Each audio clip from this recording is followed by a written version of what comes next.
Здравствуйте!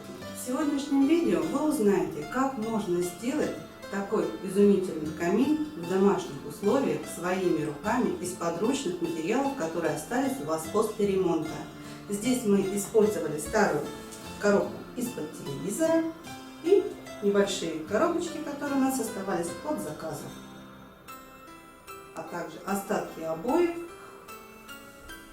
клей ПВА, акриловую водоэмульсионную краску, кисточку. И из остатков обоев мы сейчас задекорируем наш камин вот такими кирпичиками.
Вот такое произведение искусства у нас получилось. Если наше видео вам полезно, сделайте такой аксессуар у себя дома в канун Нового года.